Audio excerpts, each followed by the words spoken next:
고백을 저희가 했는데 참 이 고백이 참 우리의 고백이 될 수 있도록 같이 한번 마음을 모아서 오늘 이 찬양의 가사들을 우리가 정말 진정으로 고백할 수 있도록 같이 기도하고 제가 기도하고 찬양하도록 하겠습니다. 기도하겠습니다.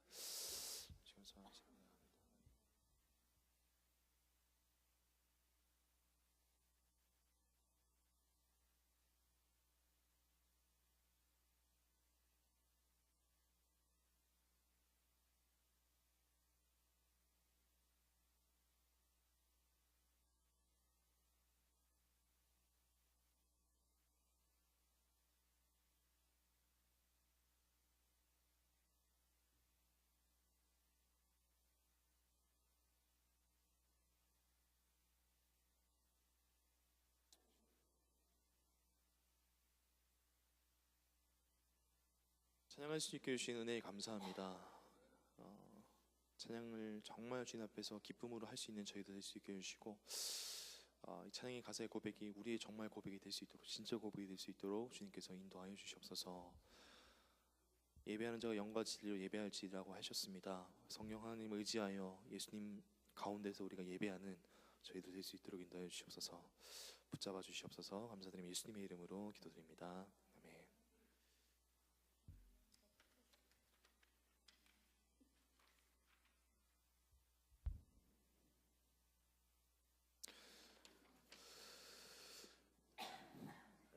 네, 오후 찬양 예배에 나오신 여러분을 주님의 이름으로 환영합니다. 우리 시간 가운데 찬양하면서 우리 하나님 앞에 나아갈 때에 찬양의 가사들을 기억하시면서 또 마음에 새기시면서 기도하는 마음으로 같이 노래했으면 좋겠습니다. 같이 우리 부르신 곳에서 우리 마음을 다해 찬양했으면 좋겠습니다.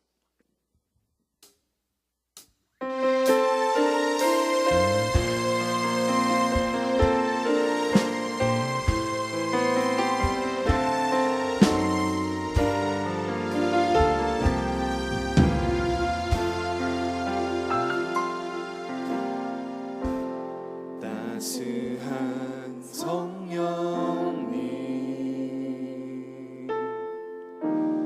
마음으로 보내 내 몸을 감싸며 주어지는 편안함 만족함을 느끼네. 사랑과 진리에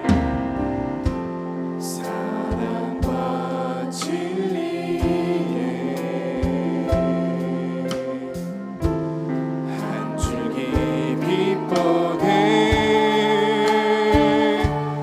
내 몸을 감싸며 주어지는 평안함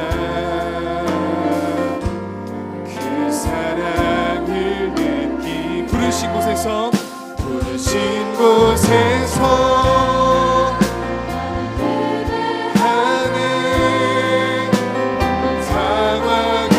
상황에도 나는 예배하네. 부르신 곳에서 나는 예배하네.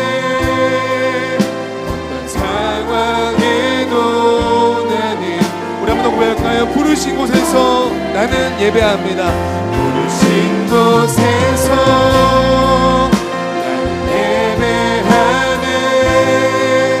어떤 상황에도 나는 예배하네. 부르신 곳에서 나는 예배하네. 어떤 상황에도 나는 예배 내가 걸어갈 때 길이 되고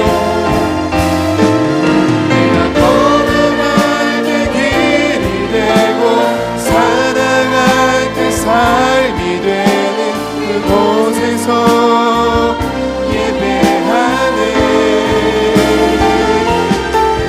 내가 걸어갈 때 길이 되고 살아갈 때 삶이 되는 그곳에서 예배하네. 부르신 곳에서 나는 예배하네.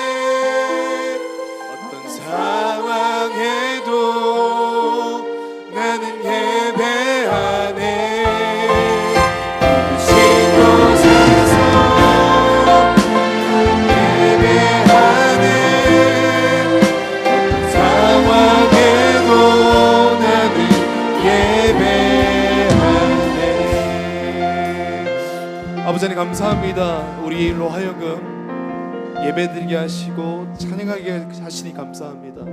우리가 노래했던 것처럼 어떤 상황과 환경이 지금 우리 앞에 있다 할지라도 예배를 포기하지 않게 하여 주시옵소서. 어떤 상황과 환경 속에서도 하나님을 찬양하는 저희들 될 수 있도록 인도하여 주시옵소서. 감사합니다. 예수님의 이름으로 기도드립니다. 아멘. 우리 같이 노래했으면 좋겠습니다.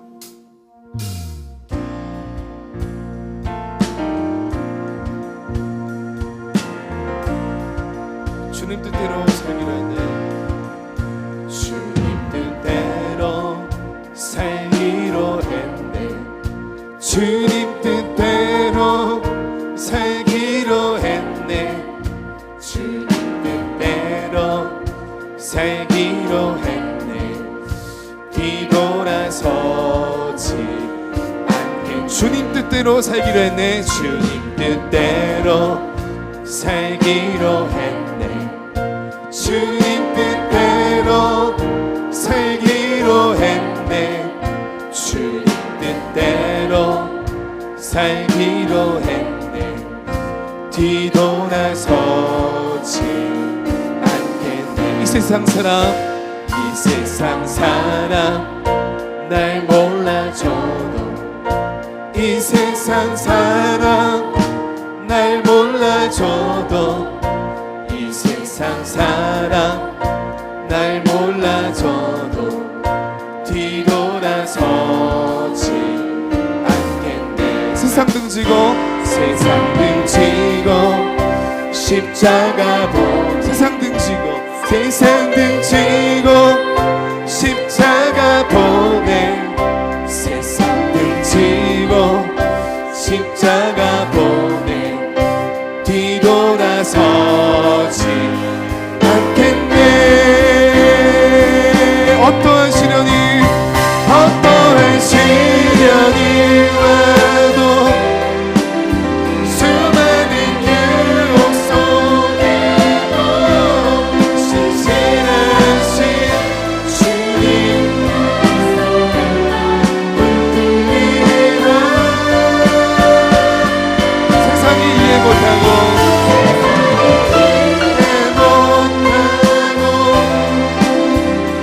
우리를 조롱하여 신실하신 주님 결코 돌아서지 않으리. 돌아서지 않으리. 이제 주를 알고 주님 곁에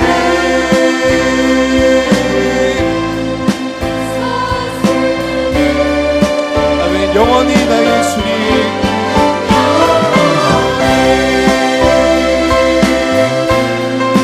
나의 주님 사랑하며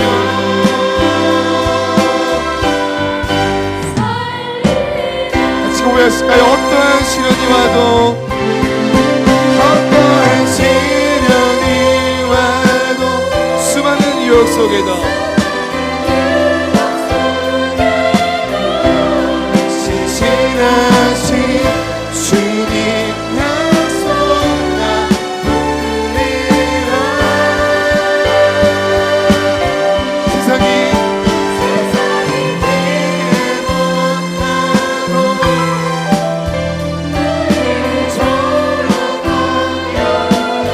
신실하신 주님 약속 나 붙들리라.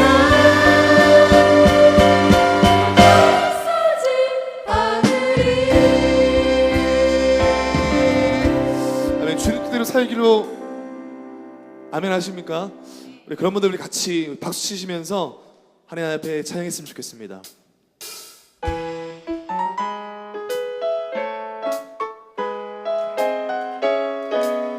우리가 찬양할 분은 오직 주님이심을 같이 고백했으면 좋겠습니다. 그 어떤 것들도 빛나시는 우리 주님 한 분만 노래하며 나갔으면 좋겠습니다.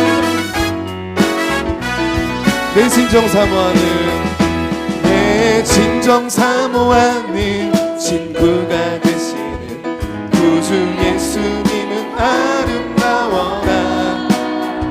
산 밑에 백합하여 빛나는 새벽달 주님 영원할 길아 주옵도다. 내 맘이 아플 적에 큰 위로 되시며 나 외로울 때 좋은 친구라. 주는 저 산 밑에 백합 빛나는 새벽달 이 땅 위에 비길 것이 없고 내 맘의 모든 염려 내 몸의 모든 염려 이 세상보다도 주님 항상 같이 하여 주시고 시험을 당할 때에 악마의 기별을 즉시 물리치사 나를 지키네. 온 세상 날 버려도 주 예수 안 버려 끝까지 나를 돌아보시니.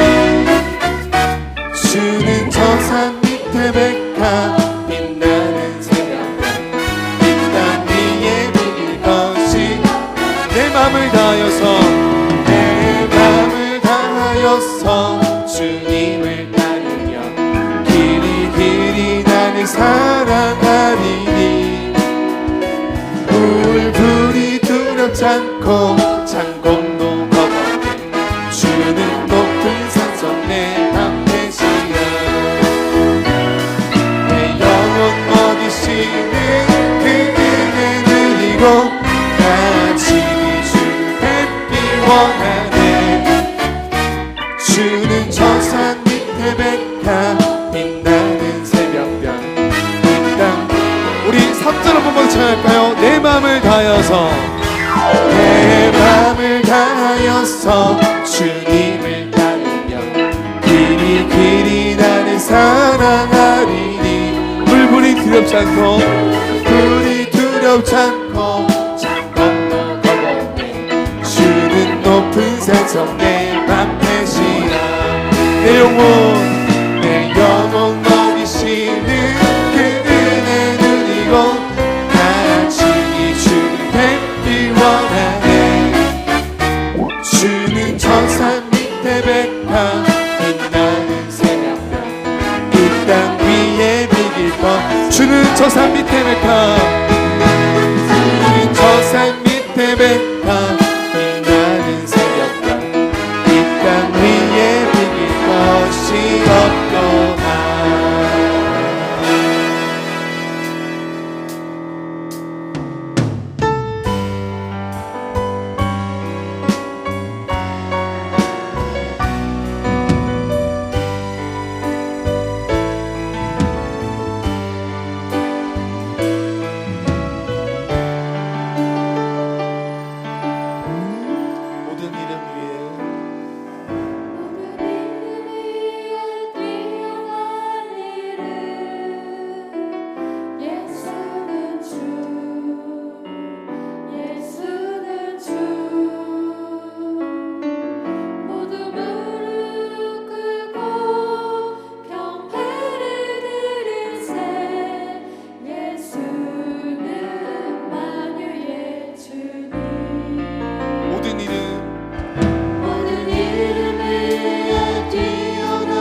큰일 찬양대 주하게 맞추어 묵상기도 드리겠습니다.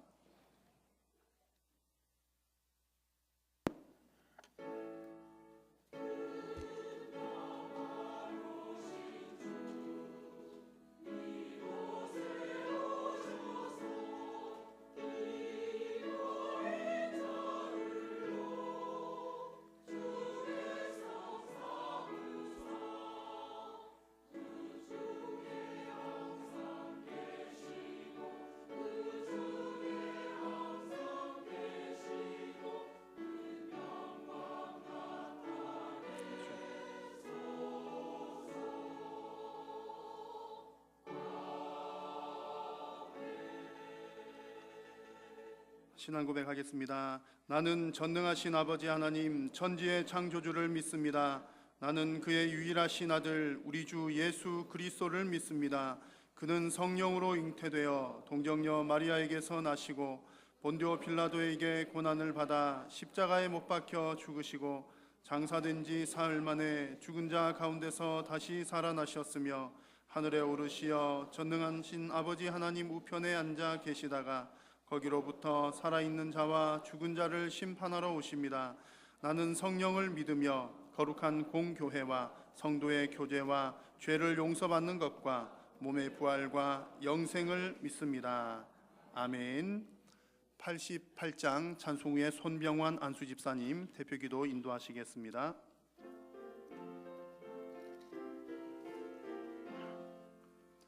내 진정 사모하는 친구가 되시는 구주 예수님은 아름다워라. 산 밑에 백합화요 빛나는 새벽별 주님 형언할 길 아주 없도다. 내 맘이 아플 적에 큰 위로 되시며 나 외로울 때 좋은 친구라. 주는 저 산 밑에 백합 빛나는 새벽별 이 땅 위에 비길 것이 없도다.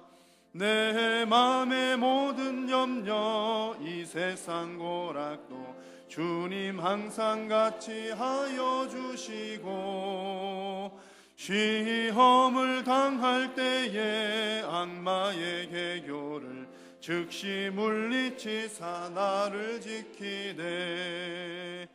온 세상 날 버려도 주 예수 안 버려 끝까지 나를 돌아보시니. 주는 저 산 밑에 백합 빛나는 새벽별 이 땅 위에 비길 것이 없도다.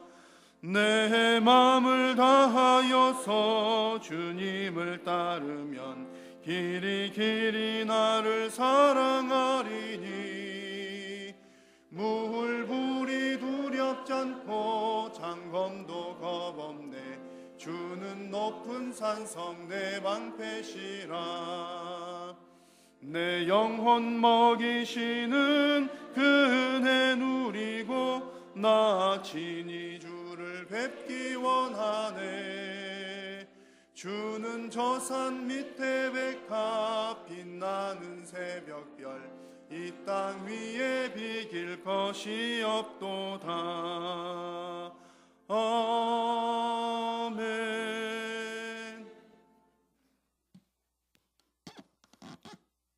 다 같이 기도드리겠습니다.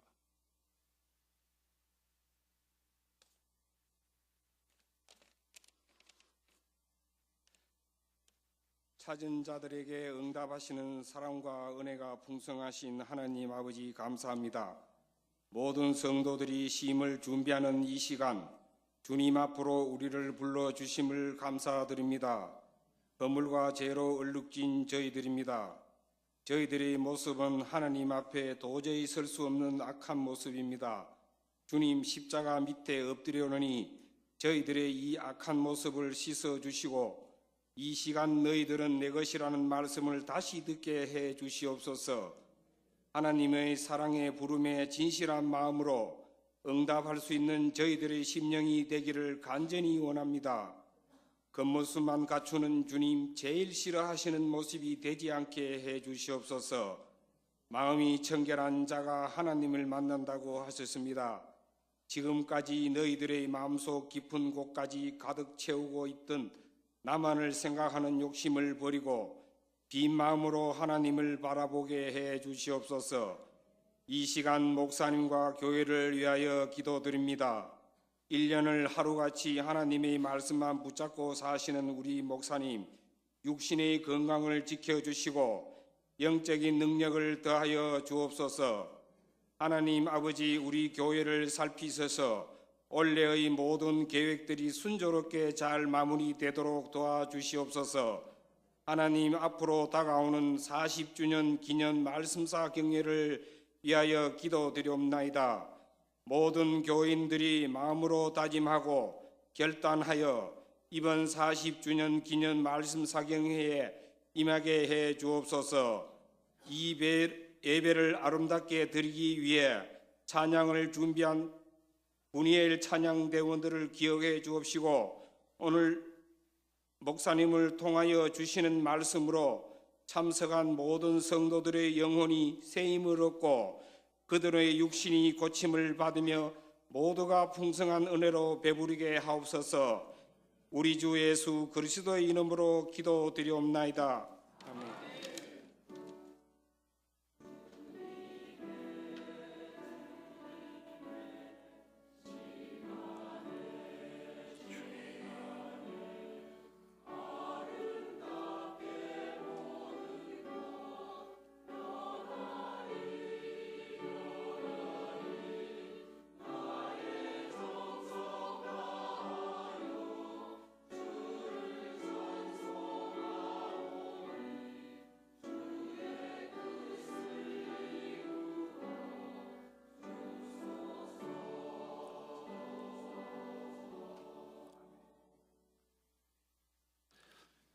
하나님께서 우리에게 주시는 말씀은 요한복음 2장 1절에서 11절까지의 말씀입니다.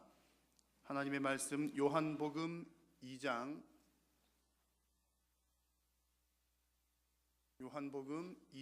1절에서 11절 말씀을 교독으로 하나님의 말씀을 받겠습니다. 사흘째 되던 날 갈릴리 가나에 혼례가 있어 예수의 어머니도 거기 계시고 포도주가 떨어진지라 예수의 어머니가 예수에게 이르되 저들에게 포도주가 없다 하니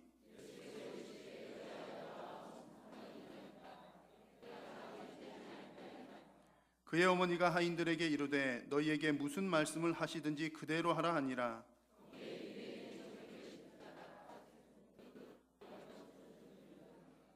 예수께서 그들에게 이르시되 항아리에 물을 채우라 하신즉 아귀까지 채우니 연회장은 물로 된 포도주를 맛보고도 어디서 났는지 알지 못하되 물 떠온 하인들은 알더라. 연회장이 신랑을 불러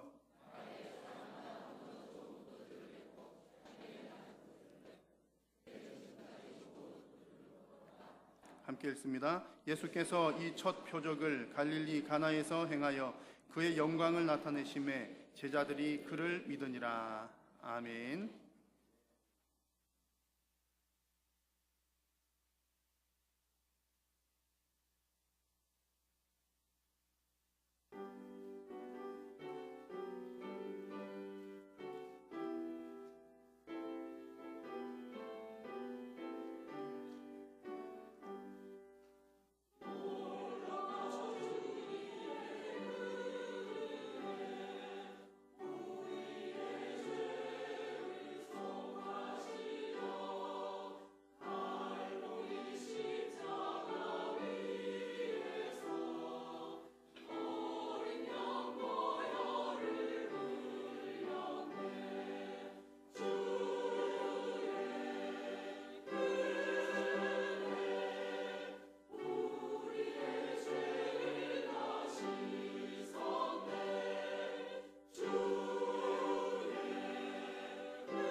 아멘, 아멘. 네, 감사합니다. 오늘 우리에게 말씀을 전해주실 목사님은 고려신학대학원 명예교수이신 현유광 교수님이십니다. 신학대학원의 교수님들은 우리 이제 목회자들의 선생님이요 또 교회의 선생님이십니다. 그래서 이제 몇 년 전에도 우리 교회 한번 방문을 하셨지만 제가 이제 우리 교수님 뵈면 제가 20년 전에 교수님께 이제 신학대학원에서 배웠습니다. 제가 느끼기로는 20년 전 모습이나 또 몇 년 전에 뵀을 때 모습이나 지금이나 똑같으신 것 같고요. 저는 이제 20년 전보다는 그때 정말 날씬했는데 제가 여러분 꼭 그때 제 사진을 구해가지고 한번 증명을 좀 해보이도록 하겠습니다. 저는 조금 변한 것 같고 교수님은 여전히 이제 그대로이신 것 같습니다. 교수님 이제 은퇴하신 이후에도 또 이렇게 가르치는 사역 또 많이 감당하셔야 될 터인데 또 오늘 또 말씀에도 은혜 받으시기 바라고 또 교수님 또 여러 사역을 위해서도 또 많이 기도를 해 주시기를 바랍니다. 오늘 예배가 마친 후에는 또 교사대학 총회에서 진행하는 교사대학 또 강사님으로 또 교사들에게 좋은 세미나 진행을 해 주시도록 하겠습니다. 오늘 교수님 목사님 나오셔서 기쁨을 주시는 예수님이라는 말씀으로 전해 주실 때 많은 은혜 받으시기 바랍니다. 목사님 나오실 때 우리 할렐루야로 환영하도록 하겠습니다. 목사님 나오시겠습니다. 할렐루야.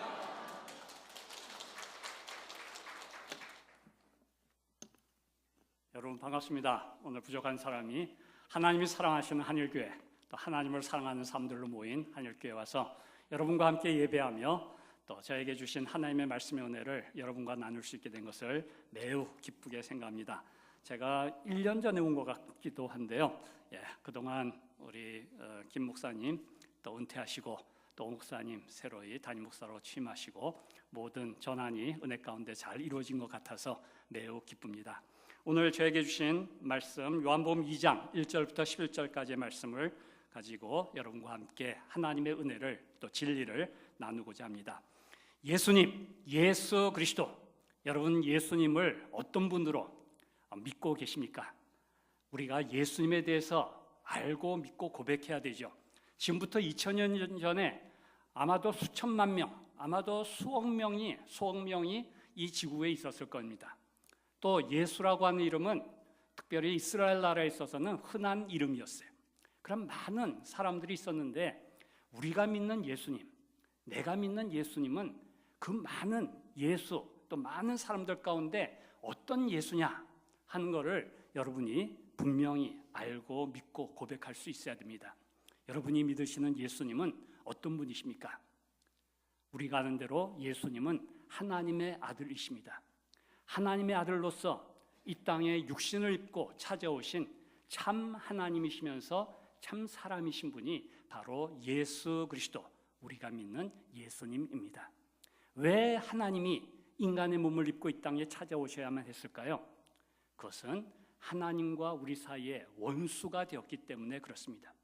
하나님은 우리 인간을 선하게 지으셨지만 인간이 사탄의 꾀임을 받아서 죄를 범함으로 하나님과 세운 하나님께서 우리에게 주신 언약을 깨뜨림으로 말미암아 우리는 죄인이 되었고, 죄인이라고 하는 존재는 하나님께 대하여 거역하고 대항하고 반역하는 존재가 되었기 때문에 하나님께서는 그 죄인을 벌하시고 참 진노하시고 저주하실 수밖에 없었지만 그 원수 관계를 새롭게 하시기 위해서 예수 그리스도를 이 땅에 보내셨습니다.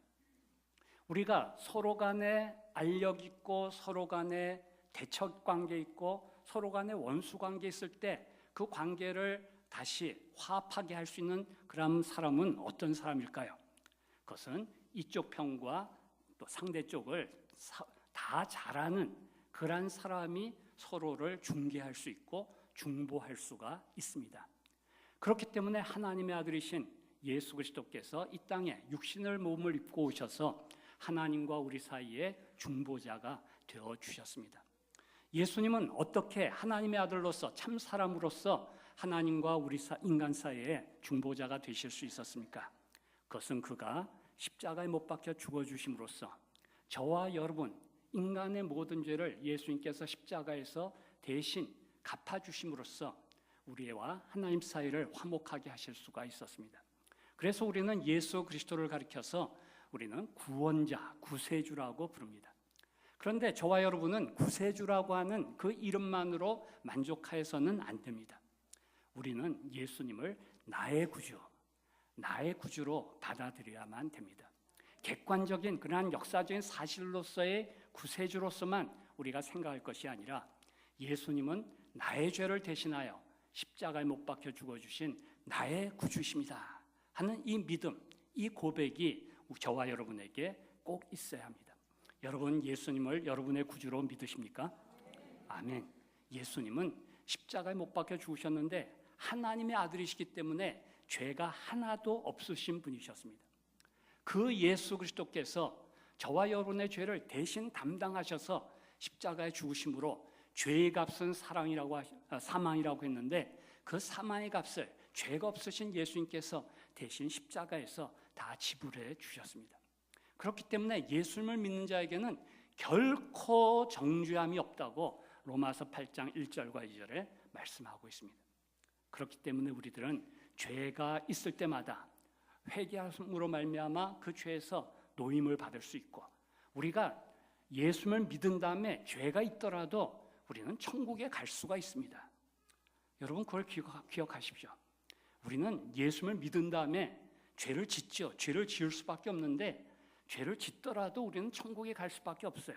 왜냐하면 로마서 8장 1절과 2절에서 그러므로 그리스도 예수 안에 있는 자에게는 결코 정죄함이 없다고 선언해 주기 때문에 그렇습니다. 그러나 우리는 회개해야 되죠. 왜냐하면 하나님의 자녀답게 살기 위해서 성경은 우리에게 회개하라고 명령하고 있기 때문에 그렇습니다. 우리가 죄가 있으면은 마음이 무거워지고, 죄가 있으면 우리의 마음이 어두워지기 때문에 구원의 기쁨을 잃어버리기 때문에 우리는 회개해야 됩니다. 회개를 할 때 우리는 다시금 예수님의 구원의 그 은혜가 우리 마음에 새롭게 임하게 되고, 시편 51편에서 말씀한 대로 우리에게 구원의 기쁨을 회복하게 되는 은혜를 경험하게 됩니다. 여러분의 마음이 현재 어둡고 무겁고 그러한 희망이 없어 보인다면 우리의 죄를 빨리 회개해야 됩니다. 그럴 때 우리의 구주이신 예수님께서 우리에게 구원의 기쁨을 회복시켜 주십니다. 예수님은 하나님의 아들 나의 구주이실 뿐만 아니라 만왕의 왕이시오 만유의 주가 되십니다. 이 세상에 많은 권력자가 있지만 그 모든 권력을 주장하시는 분이 우리 주 예수 그리스도이십니다. 그렇기 때문에 우리는 예수님을 믿을 때 이 세상의 모든 일들이 예수 그리스도의 손에 있음을 우리가 알게 되고 믿게 되고, 그 가운데서 어떤 형편에 있든지 우리는 담대할 수가 있게 됩니다. 예수님은 만왕의 왕이시오 만유의 주가 되실 뿐만 아니라 나의 주님이십니다. 여러분, 예수님이 여러분의 주님이신 것을 믿으십니까? 그렇다면은 여러분은 예수님께 절대적으로 복종해야 됩니다. 그러나 저와 여러분의 삶을 돌아보면은 절대적으로 복종하지 못하고 있는 많은 부분들이 있죠. 그렇기 때문에 우리는 회개해야 됩니다. 그리고 예수님의 말씀대로 절대적으로 순종하는 사람이 되기 위해서 우리는 자신을 드려야 합니다. 왜 우리 마음에 기쁨이 없고 자유가 없는가? 그것은 주님께 복종하지 않기 때문에 그러한 것입니다. 예수님은 우리의 주님이시기 때문에 나는 그의 종입니다. 그의 노예입니다. 또한 뿐만 아니라 예수님이 나의 주님이시라고 하는 의미는 무엇이냐면 그가 나를 책임져 주신다는 의미입니다. 그가 나를 책임져 주신다.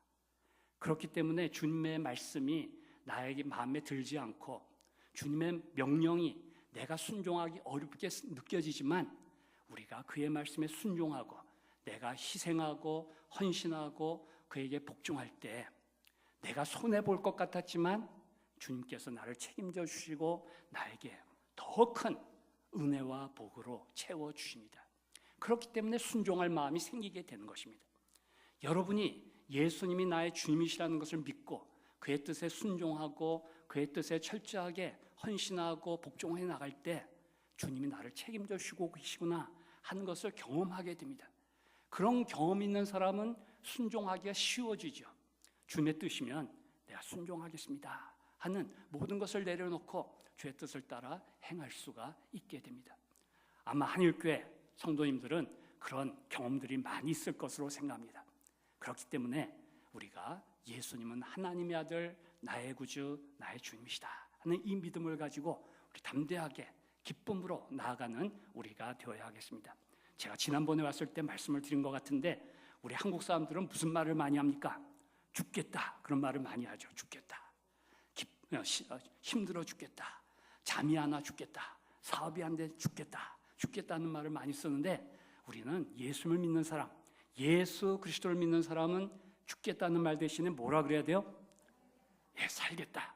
그것도 좋은 말이지만 죽게 있다 그래야 돼요. 죽게 있다. 죽겠다, 죽게 있다. 별 차이가 없는 것 같지만 그 차이는 엄청난 것입니다. 죽겠다 이 말이 나오면은 점점 더 실망이 되고 낙심이 되고 좌절하게 됩니다. 그러나 이 문제도 죽게 있다, 죽게 있습니다 고백할 때 우리는 새로운 힘을 얻게 됩니다. 주님의 도우심을 경험하게 됩니다. 희망이 보이게 됩니다. 담대하게 됩니다. 주님이 주신 지혜와 능력을 우리가 경험할 수가 있습니다. 오늘 말씀은 사흘째 되던 날 갈릴리 가나에 혼인잔치가 있는 자리에서 일어난 일이라고 말씀하고 있습니다. 우리 교단의 가정사역으로 유명하신 송기론 목사님이란 분이 계십니다. 송기론 목사님이 책을 여러 권 쓰셨어요. 그런데 그 중에 한 권의 책의 제목이 이렇습니다. 낙하산과 얼굴은 펴지지 않으면 죽는다. 좀 끔찍한 그런 제목이죠. 낙하산과 얼굴은 펴지지 않으면 죽는다. 이 공수부대원이 이 낙하산을 등에 지고 비행기를 타고 높이 올라가서 점프를 했는데 낙하산을 줄 당겨도 펴지지 않는다면 그는 땅에 부닥쳐서 그만 죽고 말 것입니다. 그런데 우리의 얼굴이 펴지지 않으면 살아있으나 죽은 사람과 별 다를 것이 없다는 것입니다. 우리 얼굴은 펴져야 인생을 살 맛이 나고 우리 인생에 정말 가치가 있는, 의미가 있는 그러한 일들을 이루어갈 수가 있습니다. 그렇기 때문에 우리는 얼굴이 펴져야 합니다. 그런데 마음에서 기쁨이 없이 얼굴이 펴지려고 그러면은 그것처럼 고통스러운 일이 없어요. 그래서 어떤 직업이 있습니까? 감정 노동자가 있잖아요. 감정 노동자. 감정 노동자는 백화점에서 일하시는 분들, 특별히 어디에서 안내하고 그러시는 분들은 억지로 마음에 고통이 있고 힘들지만 억지로 얼굴을 펴야 되니까 그게 스트레스가 돼가지고 집에 가면은 굉장한 고통을 겪는다 그러죠. 그렇기 때문에 우리는 우리의 마음에 기쁨이 있을 때 얼굴이 펴져야지 정말 정상적인 그런 사람이 될 수가 있습니다. 오늘 말씀에서 예수님께서는 어떤 표적을 행하셨습니까? 첫 번째 표적으로 행하신 것이 오늘 말씀에 기록되어 있는데 어떤 일을 하셨죠? 물로써 포도주, 그것도 좋은 포도주를 만들어내셨습니다. 우리가 성경에 보면 시편 104편 15절에 이렇게 말씀하고 있습니다. 사람의 마음을 기쁘게 하는 포도주와 그렇게 말하고 있어요. 그래서 유대인들은 포도주 하면은 기쁨 이렇게 생각을 하게 되었습니다. 그것은 한 군데만 있는 것이 아니라 전도서 10장 19절에서도 말씀하고 있어요. 포도주는 생명을 기쁘게 하는 것 이렇게 말씀하고 있어요. 제가 오늘 제목을 기쁨을 주시는 예수님이라 그랬는데 포도주를 만드신 이 사건을 가지고서 예수님이 기쁨을 주셨다 이렇게 제목을 잡은 것입니다. 예수님은 저와 여러분에게 기쁨을 주시기 위해서 이 세상에 오셨어요. 첫 번째 표적으로 쓸모가 없는, 우리가 평상시에는 물이 쓸모가 있지만 이 잔치 자리에서는 지금 현재 물이 필요가 없는 것이었어요. 필요가 없는 것을 가지고 그 잔치에 가장 요긴한, 가장 꼭 있어야 할 포도주로 예수님께서는 변화를 시키신 것입니다. 그래서 예수님께서는 내가 예수님이 왜 이 세상에 오셨는가를 증거하시고자 하셨어요. 우리가 대통령이 선출이 되면은 그가 취임을 하게 되죠. 취임을 할 때 그는 선서를 하고 그 다음에 취임 연설을 합니다. 취임 연설의 내용은 어떤 것일까요? 내가 앞으로 5년 동안 대한민국을 어떤 마음으로, 어떤 것으로, 어떤 나라로 바꿔나가겠다 하는 그러한 일을 말하는 것이 취임 연설입니다. 저는 이 요한복음 2장의 사건을 예수님의 취임 표적이다 이렇게 저는 부르고 싶습니다. 예수님이 이 세상에 오셔서 이제 그리스도로서의 사명을 이루고자 하시는데 앞으로 내가 3년 동안 또 그 후에 어떤 일을 통해 가지고 내가 이러한 일을 이룰 것인가 하는 것을 이 물로써 포도주를 만드심으로써 우리에게 보여주신 것입니다. 예수님께서는 우리 인생, 저와 여러분의 인생을 물과 같은 인생을 포도주와 같은 인생으로 바꾸고자 하시는 것입니다. 예수님은 첫 번째로 고린도후서 5장 17절을 보면은 이렇게 말씀하고 계십니다. 고린도후서 5장 17절, 그런즉 누구든지 그리스도 안에 있으면 새로운 피조물이라.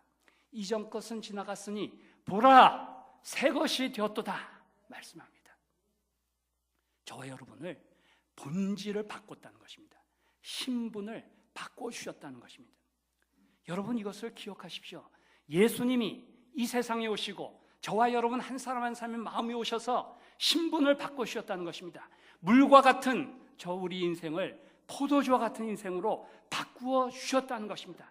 보라 보라 이전 것은 지나갔으니 새 것이 되었도다. 우리가 기쁨을 잃어버리는 이유가 무엇입니까?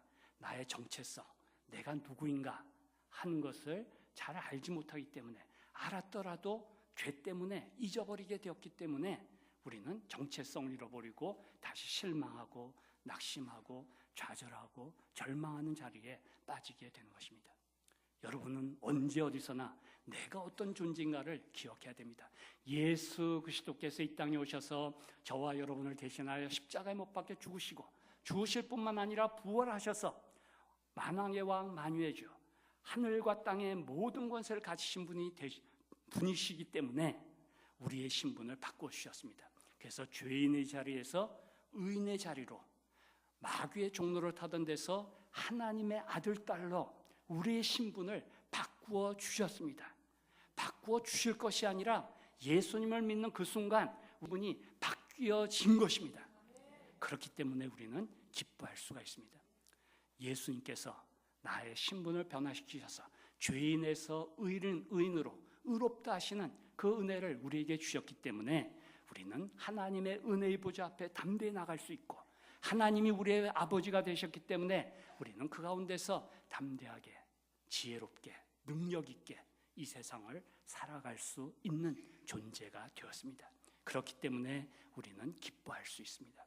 어떤 어려움 가운데서도, 어떤 괴로움 가운데서도, 어떤 슬픔 가운데서도 주님이 주시는 위로와 평강과 소망과 지혜와 능력을 덧입어서 담대하게 한 걸음 한 걸음씩 천국을 향하여 나아가는 거룩한 나그네로서의 삶을 살아갈 수가 있습니다. 예수님은 우리의 신분을 바꾸실 뿐만 아니라 우리의 존재를 점점 더 좋은 그러한 존재로 바꾸어 가십니다. 포도주는 오래되면 오래될수록 더 좋은 포도주가 되죠. 그와 같이 우리가 예수님을 믿음으로 말미암아 좋은 포도주가 되었는데, 세월이 흐르면 흐를수록 우리는 그리스도와 연합하고 그리스도와 동행하는 가운데 점점 더 풍성한 좋은 포도주로 변화되어 가는 것입니다. 특별히 고린도서 4장 16절에 보면 이렇게 말씀하고 있습니다. 그러므로 우리가 낙심하지 아니하노니 우리의 겉사람은 낡아지나 우리의 속사람은 날로 새롭도다. 날로 새롭도다. 우리 인생이, 우리의 신체가 언제가 제일 피크인지 아십니까? 그것은 20세에서 25세 사이라 그래요. 20세에서 25세 사이가 우리 신체적으로는 가장 피크가 되고 그 후부터는 내리막길로 나아간다는 것입니다. 오늘 이 자리에 앉아 계신 분 보니까 다들 내리막길에 있는 것 같아요. 내리막길에 있는 인생 같습니다. 그러나 그럼에도 불구하고 우리에게 소망이 되고 기쁨이 되는 것은 무엇이냐면 우리가 낙심하지 않을 수가 있다는 것입니다. 우리의 겉사람은 낡아지지만 우리의 속사람은 날로 새로워지기 때문에 우리가 참 나이가 들매 따라서 불편해지고 또한 여러 가지로 어려움이 있고 자유롭지 못하게 되고 답답한 일이 있게 되고 그러지만 우리의 속은, 우리의 속사람은 날로 새로워지는 은혜를 우리가 누릴 수 있기 때문에 우리는 그 가운데서 기뻐할 수 있습니다. 여러분 기뻐하시기 바랍니다. 예수 그리스도께서 우리의 속사람을 날마다 새롭게 하시고 계신다는 것을 기억하시기 바랍니다. 포도주도 그냥 아무데나 내버려 두면 그 좋은 포도주도 상하게 되는 것이. 그러나 저장고에 잘 놔두면은, 온도를 잘 맞춰서 놔두면은 점점 좋아지는 것처럼 우리가 예수 그리스도를 믿은 다음에 예수 그리스도와 계속적인 관계 가운데서 그를 의지하고 그와 닮기를 원하고 그를 본받아 갈 때 우리의 인생은 날마다 새로워지고 우리의 속사람은 날마다 더 좋은 그러한 존재로 바뀌어지는 것입니다. 여러분의 인생이 참으로 불행스럽게 느껴진다면 이 믿음이 없기 때문에 그래요. 우리의 겉사람은 낡아지지만 우리의 속사람은 날로 새로워진다. 이 진리의 말씀을 내가 믿지 않기 때문에 이 말씀과 동떨어져서 주님과 아무런 관계없이 내가 하나님의 사람이 되었음에도 불구하고 주님과 관계없이 살아가게 될 때 우리의 겉사람이 낡아지는 것처럼 우리의 속사람도 날마다 힘을 잃고 기진맥진하고 날마다 참 탄식을 하는 그러한 인생으로 전락되고 마는 것입니다. 오늘 한일교회 성도님들 가운데 혹시 그러한 형편에 있는 분은 안 계십니까? 여러분이 치매라면은 이해할 수 있어요. 치매라면 이해할 수 있어요. 그렇게 하실 수도 있어요. 병이니까 이해할 수 있어요. 그러나 정신이 온전함에도 불구하고 내 인생에 대해서, 내 팔자에 대해서 탄식하고 한탄하고 이렇게 살아가신다면 그거는 믿음이 없는 사람이에요. 우리는 이 시간 믿음을 붙들어야 됩니다. 예수 그리스도 안에 내가 있기 때문에 우리가 낙심하지 않는다. 나는 낙심하지 않는다. 나의 겉사람은 낡아지지만 나의 속사람은 날로 새로워져서 주님의 은혜를 경험하면서 참으로 하나님을 배울 날이 점점 가까워진다는 것을 인해서 기뻐하고 소망을 가지고 또한 내가 사는 동안 하나님께서 나와 함께 하시면서 나에게 일을 맡겨주시고 그 일을 할 수 있게 하신다고 하는 이 사실을 기억하고 우리는 우리 속에 날마다 새로워지는 은혜를 경험할 수가 있습니다. 얼마나 기쁩니까? 그렇기 때문에 우리의 얼굴이 펴지지 않을 수가 없는 것이 주님이 나의 존재를 바꾸셨을 뿐만 아니라 우리의 속을 날마다 새롭게 해주시니까 감사하고 기뻐하고 찬송하고 나아갈 수가 있습니다. 물론 우리가 인생이기 때문에 순간적으로 낙심할 수 있어요. 순간적으로 슬퍼할 수 있어요. 순간적으로 내 인생이 왜 이런가 좀 의심스러운 마음이 들 수도 있습니다. 그러나 그것이 오래가는 것은 믿음이 없는 것이에요. 우리는 바로 아닙니다. 이 문제도 죽게 있습니다. 고백하면서 담대하게 살아갈 수가 있습니다. 세 번째로 왜 우리는 기뻐하고 감사할 수 있습니까? 에베소서 2장 10절에 보면 이렇게 말씀하고 있습니다. 우리는 그가 만드신 바라 그리스도 예수 안에서 선한 일을 위하여 지으심을 받은 자니 이 일은 하나님이 전에 예비하사 우리로 그 가운데서 행하게 하려 하심이니라 말씀하고 있습니다. 나이가 아무리 늙어도 많아도 하나님께서 하실 일을 맡기신 것이 있는 것이에요. 여러분 그걸 기억하십시오. 내가 나이가 많아서 내가 참 힘이 이제 더 이상 없어서 할 일이 없다 이렇게 생각하시는 것은 믿음이 없는 것이에요. 주님은 우리 예수 그리스도께서는 어떤 형편에 우리가 있든지 우리에게 일을 맡기십니다. 일 중에 가장 중요한 일, 가장 큰 일은 무엇이겠습니까? 일 중에 가장 큰 일은 무엇이겠습니까? 가장 중요한 일은 무엇이겠습니까? 그것은 기도하는 일입니다. 기도하는 일. 사람이 일하면 사람이 일하는 것이에요. 그러나 사람이 기도하면 하나님이 일하시는 것이에요. 그렇기 때문에 기도보다 더 중요한 일이 없어요. 여러분이 기도할 때 하나님께서 일하심으로 교회가 든든히 서갈 수가 있는 것이에요. 여러분이 기도할 때 여러분의 자녀들이 하나님의 복을 받을 수가 있는 것이에요. 그렇기 때문에 내가 나이가 많다, 내가 늙었다, 내가 정말 기력이 없다, 그래서 하나님 일을 할 수 없다, 그런 것은 잘못인 것이에요. 그래도 나는 기도할 수 있다. 하나님의 가장 중요한 일, 기도할 수 있기 때문에 나는 하나님의 쓰임받는 존재이다 하는 것을 우리가 기억해야 합니다. 예수님께서는 오늘 말씀을 통해서 우리 인생이 어떻게 변화되었는가를 우리에게 가르쳐 줍니다. 물과 같은 존재에서 포도주와 같은 존재로 바꾸어 주십니다. 우리 오늘 말씀을 다시 한번 돌아가서 생각하고 끝내도록 하겠습니다. 사흘째 되던 날, 이 사흘째 되던 날이라고 하는 것은 요한복음 1장 43절부터 51절에 나오는 예수님 빌립과 또 이 누구예요? 나다나엘, 이 두 사람을 제자로 부르신 사건이 있은지 사흘째 되던 날이라고 해석할 수가 있습니다. 어떤 유대인들은 여기서 사흘째 되던 날은 창조 시에 첫째 날, 둘째 날, 셋째 날, 그때다, 셋째 날이다, 그것과 연관을 시키시는 분도 있습니다. 왜냐하면 이 유대인들에게는 월, 화, 수, 목, 금, 토, 일 이것이 없어요. 그것이 없고 첫째 날, 둘째 날, 셋째 날 이렇게 되어 있기 때문에 여기서 사흘째 되는 날, 이 셋째 날이라고 하는 것을 해석을 합니다. 그리고 유대인들은 보통 셋째 날인 화요일에 결혼식을 많이 한다고 합니다. 왜 화요일에 결혼식을 많이 하냐면 하나님이 천지 창조를 하실 때 그때 좋았더라 하는 말이 나오죠. 그 셋째 날에는 딴 때는 한 번씩 나오는데 셋째 날에는 두 번이 나온다 그래요. 그래서 셋째 날을 좋은 날 이렇게 유대인들은 생각하고 그날 혼인을 많이 한다고 합니다. 그러나 앞에 보면 이튿날 하다가 사흘째 되던 날 그랬기 때문에 이 앞에 있는 사건이 일어난 지 세 번째 된 날이라고 생각할 수가 있습니다. 가나에 혼인잔치가 있었습니다. 예수님의 어머니도 거기 계시고 제자들도 거기 있고 예수님도 물론 거기 계셨습니다. 잔치가 한창 무르익어 갔습니다.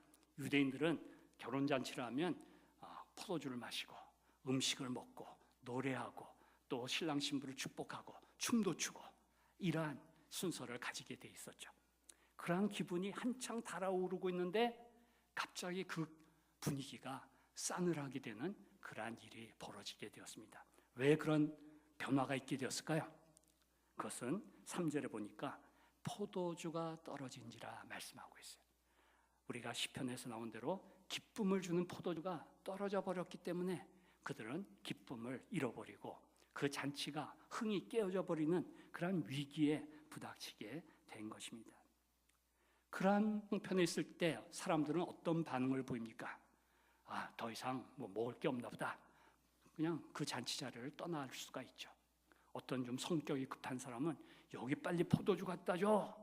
소리를 처음에는 부드럽게 하다가 점점 큰 소리를 내고 나중에는 경노해서 그냥 큰 소리를 지르는, 그래가지고 분위기를 더 어렵게 만드는 그러한 사람도 있었을 것입니다. 여러분은 위기에 부닥칠 때 어떤 반응을 보이십니까? 여러분의 가정에, 여러분의 직장에, 여러분의 교회, 여러분의 동네에 포도주가 떨어져서 기쁨이 사라지는 그러한 형편에 있게 될 때 여러분은 어떻게 반응을 보이십니까? 다른 사람을 손가락질하지 않습니까? 쟤 때문이야, 쟤 때문. 제가 그래서 그래 하고 비난하지는 않습니까? 아니면 슬그머니 그 자리를 떠나버리고 맙니까? 아니면 그냥 잠이나 자러 가자 하고 잠이나 자러 갑니까? 그 싸늘한 해져가는 그런 분위기 속에 한 사람이 등장합니다. 3절을 보십시오. 예수님의 어머니가 예수님에게 나아갑니다. 그리고 예수님에게 이렇게 말씀을 드립니다. 저들에게 포도주가 없습니다 라고 문제를 아릅니다. 저와 여러분은 하나님을 믿는 사람으로서, 예수님을 믿는 사람으로서 해결책을 가지고 있는 사람입니다. 왜 사람들이 화를 내고, 사람들이 왜 불평을 하고, 사람들이 왜 원망하고, 사람들이 왜 다른 사람을 비난합니까? 이 문제는 해결할 길이 없는데 저 사람 때문이다 라는 생각을 가지고 있기 때문에 그러한 반응을 보이는 것이죠. 그러나 예수님의 어머니는 달랐습니다. 예수님의 어머니는 예수님이 하나님의 아들이신 것을 믿었습니다. 하나님에게는 능력이 있고 사랑이 있다고 하는 이 사실을 믿었습니다. 그래서 그는 예수님께 나아간 것입니다. 그리고 저들에게 포도주가 없습니다 라고 아뢰는 것입니다. 우리에게도 해결의 열쇠를 가지신 예수님이 계십니다. 그렇기 때문에 우리는 기도해야 합니다. 우리가 다른 사람을 만나고 다른 사람과 어떠한 생각을, 계획을 세우고 이러기 전에 주님의 뜻이 무엇인가? 왜 나에게 이런 어려움을 주시는가? 나에게 왜 이런 괴로움을 주시는가? 왜 나에게 이런 참 생각지 못했던 일들을 허락하시는가에 대해서 먼저 주님께 나아가 엎드려 기도하면서 그의 뜻을 구해야 합니다. 그럴 때 우리는 그 문제를 바로 해결할 수가, 올바르게 해결할 수 있고 효과적으로 해결할 수 있게 됩니다. 문제를 주님께 가지고 나아가기 전에 먼저 사람을 만나고 어떤 계획을 세우고 하는 것은 실패할 가능성이 높습니다. 그러나 예수님을 만난 다음에 계획을 세우고 사람들을 만나고 주님의 뜻을 따라 생활할 때 우리에게는 형통한 길이 열리게 됩니다. 그렇기 때문에 저와 여러분은 기도해야 됩니다. 나의 마음에 기쁨에 항아리에 포도주가 없어질 때, 우리의 가정에 기쁨이 바닥이 날 때, 우리의 직장에 나가고 싶지 않은 그런 마음이 생길 때, 우리의 교회에 참 기쁨이 줄어든다는 그런 느낌을 받을 때 우리는 주님께 먼저 나아가 기도해야 합니다. 그리고 그의 뜻을 구해야 됩니다. 그럴 때 우리는 지혜를 얻을 수 있습니다. 하나님의 능력을 경험할 수가 있습니다. 예수님의 어머니가 그랬습니다. 저들에게 포도주가 없습니다. 그런데 이 부탁을 들은 예수님은 어떤 반응을 보이십니까? 4절을 보십시오. 우리 4절 같이 읽어볼까요? 시작. 예수께서 이르시되 여자여 나와 무슨 상관이 있나이까? 내 때가 아직 이르지 아니하였나이다. 여러분 기도할 때 이런 경험이 많이 있죠. 예수님의 말씀은 내가 어머니의 부탁을 들어드리겠습니다. 그것이 아니었죠. 여기서 예수님이 여자여라고 부른 것은 우리 번역으로 보면은 자기 어머니를 굉장히 푸대접하는 그런 느낌을 받을 수가 있지만 원래 번역을 보면 우리의 원어를 보면은 귀부인이여 이렇게 번역할 수 있는 단어입니다. 그래서 정상적으로 번역하면 여사님 이렇게 번역하는 게 더 좋을 수 있는 번역입니다.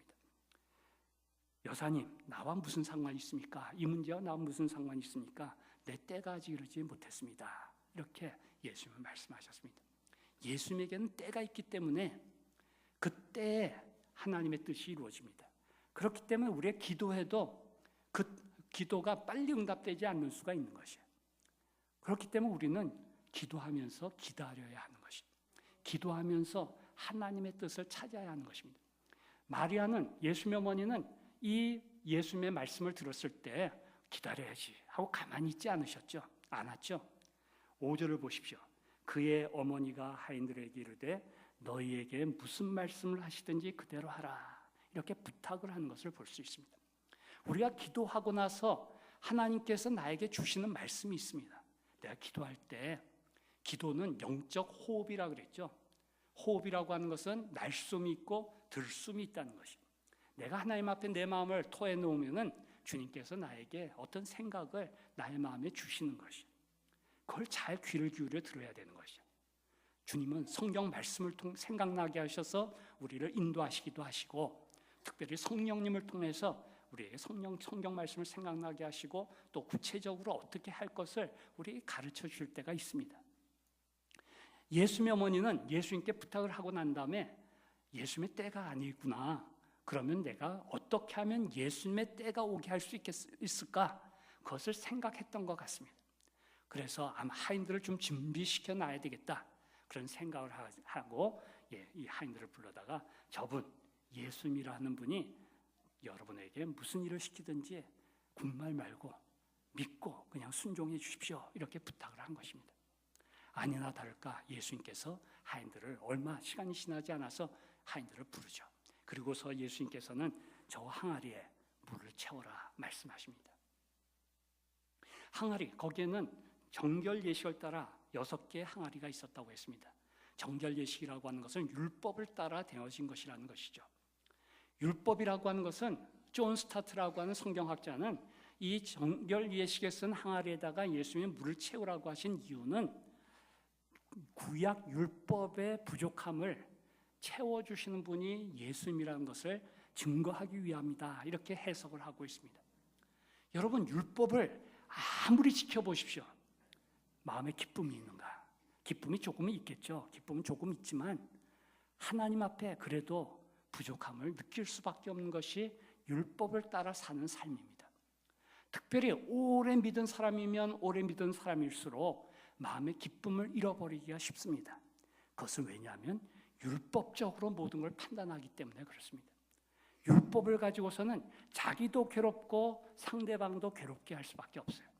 율법은 좋은 것이지만 우리는 율법 때문에 참 기쁨을 누리기는 어려운 존재입니다.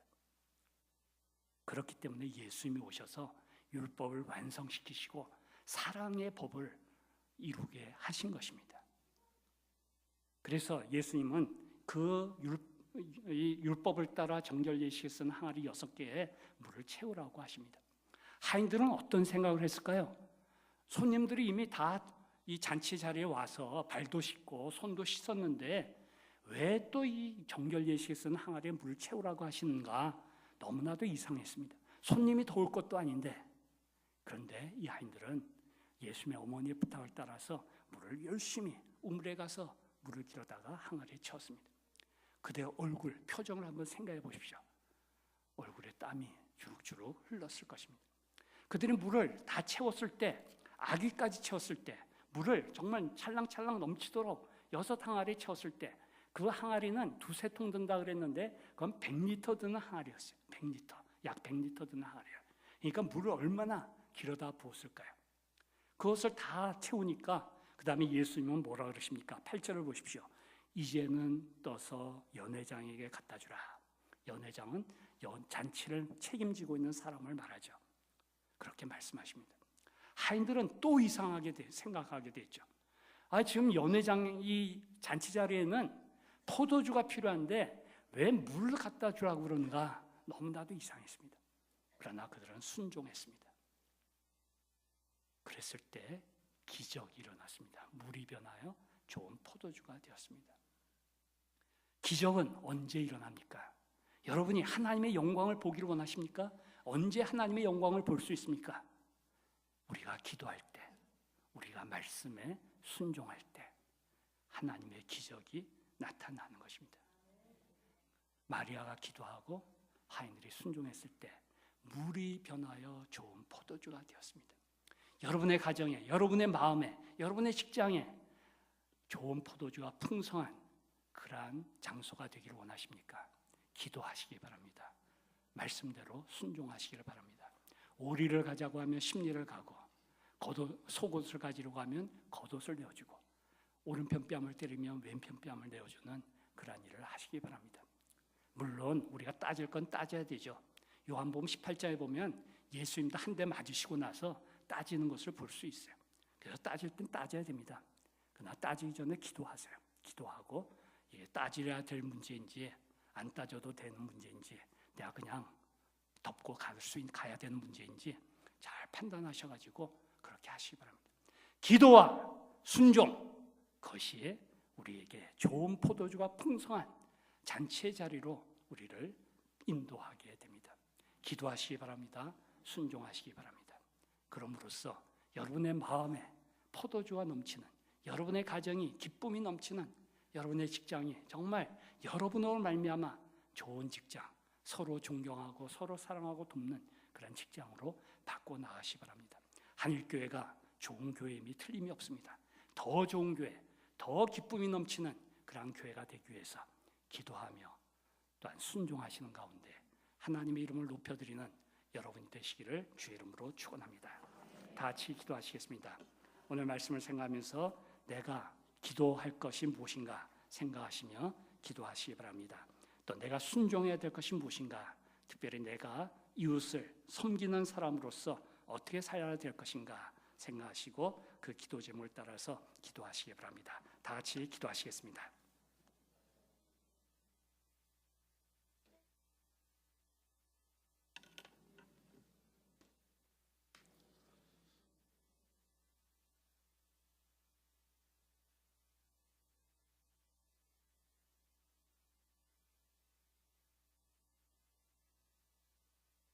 살아계신 주님, 고맙고 감사합니다. 사랑하는 모든 성도님들, 기도하고 순종함으로 우리 주님 주시는 기쁨이 충만케 하여 주시옵소서.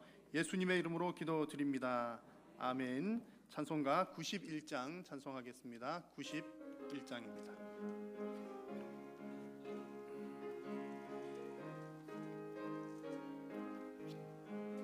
슬픈 마음 있는 사람 예수 이름 믿으면 영원토록 변함없는 기쁜 마음 얻으리. 예수의 이름은 세상의 소망이요 예수의 이름은 전국의 기쁨일세. 거룩하신 주의 이름 너의 방패 삼으라. 환난 시험 당할 때에 주께 기도드려라. 예수의 이름은 세상의 소망이요 이름은 전국의 기쁨일세. 존귀하신 주의 이름 우리 기쁨 되도다. 주의 품에 안길 때에 기뻐 찬송 부르리. 예수의 이름은 전상의 소망이요 예수의 이름은 전국의 기쁨일세. 우리 갈 길 다 간 후에 보좌 앞에 나아가 왕의 왕께 경배하며 멸류관을 드리리. 예수의 이름은 세상의 소망이요 예수의 이름은 전국의 기쁨일세. 아멘. 네, 교회 소식 전하기 전에 또 기쁜 소식 한 가지 먼저 전해드리고 우리 기도하는 순서를 가진 후에 교회 소식을 전해드리도록 하겠습니다. 오늘 이제 태어나서 처음 우리 교회를 출석을 한 두 아기가 있습니다. 김창신 집사님, 이세미 집사 앞으로 나오시죠. 김창신 집사님, 이세미 집사님 가정에 하율이, 하민이 우리 원로 목사님의 큰 기쁨이 되는 아들들입니다. 네, 큰 아들 교회 처음 출석을 하였고요. 쌍둥이인데 제가 안고 기도를 해야 되는데 거기 앞에 서시면 되겠고요. 제가 내려가서 기도를 하겠습니다. 기도하실 때 아기도 얼굴 한번 보여주시죠. 이렇게 생겼습니다. 둘 중에 한 명은 원로 목사님하고 꼭 닮았다는 있습니다. 이영호 목사님 마이크를 한번 잡아주시면 좋겠습니다. 제가 내려가서 기도하도록 하겠습니다.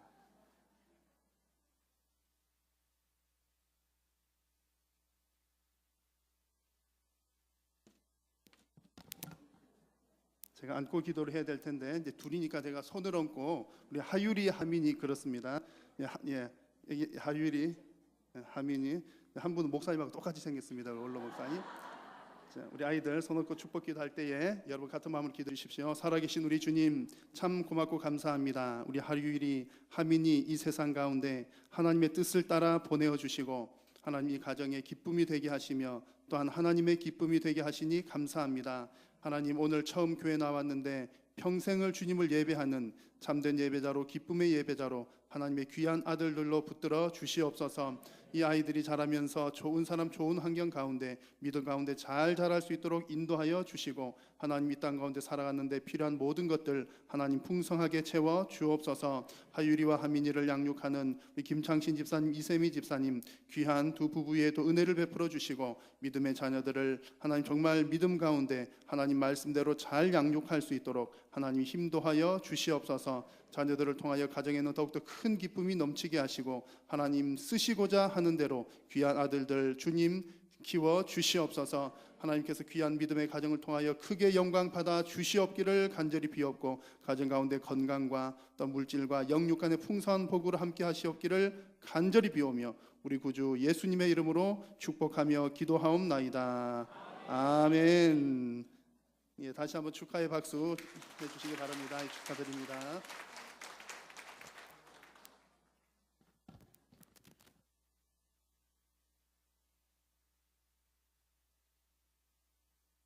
제가 원로 목사님 보고 기도한 줄 알고 깜짝 놀랐어요. 기도하다 눈을 떴는데 깜짝 놀랐습니다. 저는 눈 감고 기도했는데 애기들은 눈을 또롱또롱 뜨고 저를 쳐다보고 있더라고요. 네, 교회 소식을 전해드립니다. 예배 후에 3시 20분부터 교사 세미나 진행하도록 하겠습니다. 서로 인사 조금 나누시고 교제하시고 잠시 쉬셨다가 20분부터 세미나 시작을 하겠습니다. 다음 주 오후 찬양 예배는 전도 선교위원회 헌신 예배로 드리고 우리 교회에서 함께 또 협력하기로 새로이 시작한 기아 대책기구 성진화 목사님, 선교사님 와서 말씀을 전하시겠습니다. 우리 40주년 기념 말씀 사경에 위해서 많이 기도해 주시고 교회 홈페이지 들어가시면 강사 목사님 소개가 있습니다. 영상 미리 한번 보시면 도움이 될 것 같습니다. 돌아오는 토요일에 3교구 박은정 집사님 가정의 차남 주홍군 결혼식 있는 것 기억하시고 많이 축하해 주시기 바랍니다. 또 작은 목자 훈련원 각 과목별로 강사에게 또 문의도 하시고 신청도 해 주시면 되겠습니다. 나머지 광고들은 주보를 참고해 주시길 바랍니다. 이 시간에 우리 목사님 나오셔서 봉헌 기도 및 축도해 주심으로 예배를 마치겠습니다. 교수님. 하나님 아버지 감사합니다. 우리에게 허락하신 너무나도 놀라운 그런 은혜를 우리가 확인하고 또 확신하면서 또 그 은혜에 감사해서 주님께 우리의 가진 것 일부를 드렸습니다.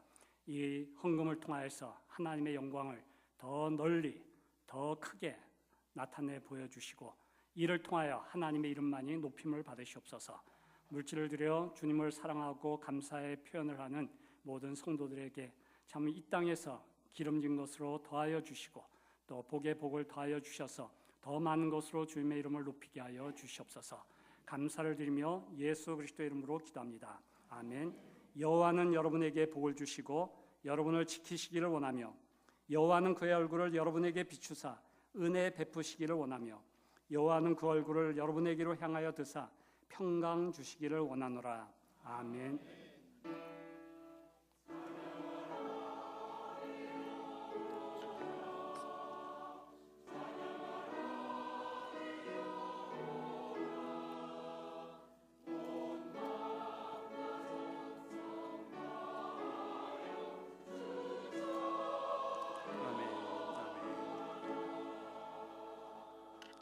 아멘.